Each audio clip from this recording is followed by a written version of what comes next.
Biti trendi za mene ne znači biti samo u trendu, već znači biti uvek nova. Biti senzualna za mene znači biti strastvena, ali i osjetljiva.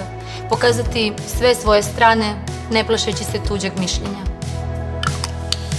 Biti prirodna za mene znači pokazati unutrašnju lepotu i biti sigurna da će je videti svi koji treba da je vide. Za mene biti odvažna znači promeniti atmosferu samo jednim osmehom.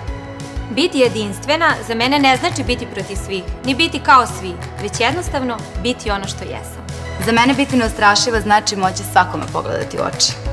Biti slobodna za mene znači mogućnost stalne promene, da u svakom trenutku budem ono što želim da budem, a ja želim da budem toliko mnogo toga. Promena počinje u tebi.